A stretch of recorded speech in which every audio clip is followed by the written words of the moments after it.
For Blue Valentine, Derek St. France had Ryan Gosling and Michelle Williams play house for about a month.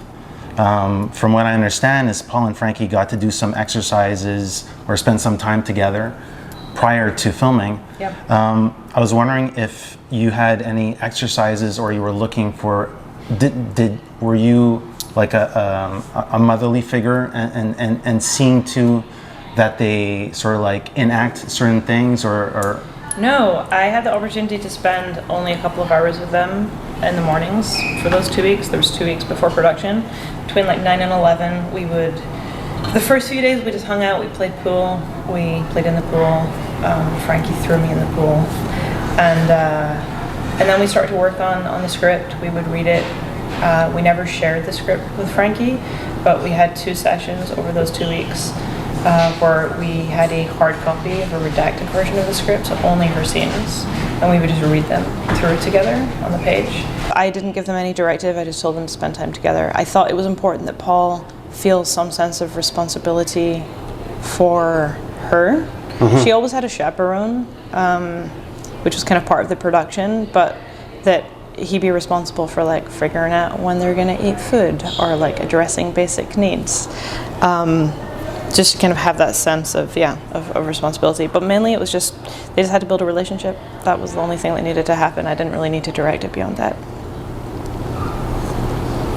I love all the elements in your film that concern framing, reframing memories, the act of recording, matched with acts of rebellion. Sophie's DV footage, how she engages with the camera and uses it as a tool for multiple functions. In writing the screenplay, are you thinking outwardly about Sophie's message in a bottle aspects to the DV footage? Did the DV footage, when you started playing with that idea physically, did you have any happy accidents along the way? Yeah, I remember. I remember the day that I added the DV into the film, because I remember meeting my editor for a drink and telling him I'd just done something insane to further complicate my increasingly complicated script.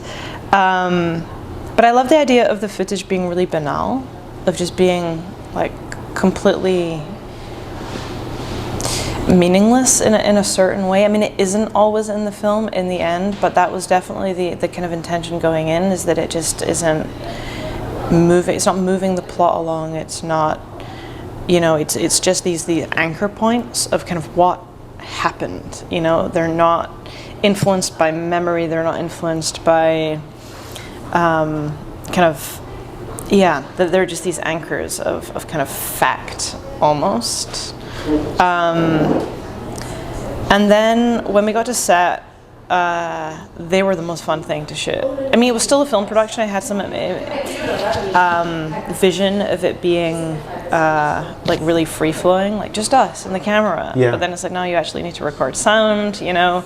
There's still a production around it, but they were so special. Like, we knew the first time we saw it on the monitor that it was going to be a really special aspect of the film. Some of them were perfectly scripted, and some of them, there was one day where production had all kind of gone awry, and I just grabbed Paul and Frankie and we just went out.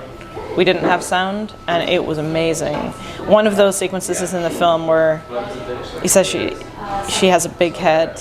Yes. That was all just us messing around. There's another amazing one where she describes how palm trees grow. I wish it were in the film. It's so special. It just didn't quite find its way into the And final how cut. we relate to that specific, like DV is so different from our iPhones and whatnot. Yeah. You know, I was thinking of Pennebaker when I was watching that, because it's capturing a moment that we don't frame. Today we're all about rehearsing and curation of what we grab on video. Back then it was just like, it was, you know, it's tied to some of the ideas in your film, the birthdays and births and lineage. And so that's why I thought it was such a great device. So I'm happy that you found a whole bunch of happy accents out of that, because that's what it gets. It gets to the nucleus of what that technology was. Yeah, and it was also a really novel thing to be able to turn a camera on yourself. Yeah. You know, which is why you see, like, in so many people's home video footage, them kind of staring in a mirror with a camera, or like turning it around, and like you could flip the screen. You know, it really was the beginning of that ability to kind of like self-capture. Yeah.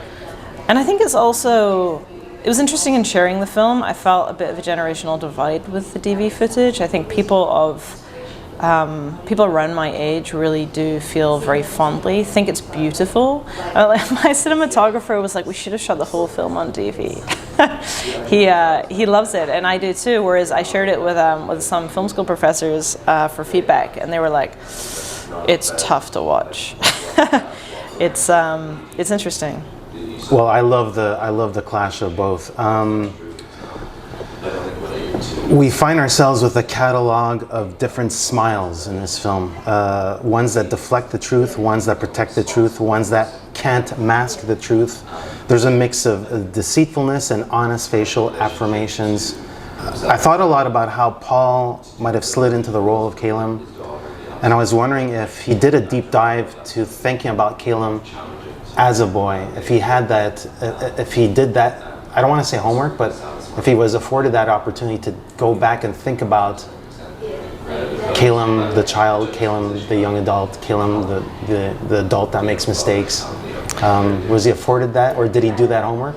That's interesting. You'd have to ask Paul. Okay. Like, we definitely had a conversation about Calum's past, or how I perceived Calum's past to be, but it wasn't mandated. It wasn't mandated. I gave him my perception or intention with the character, but then I just let him take it from there. In some sequences, you employ a floating, moving camera aesthetic that isn't shy from eclipsing the subjects, from even pushing them, letting them adrift, pushing them out of the screen.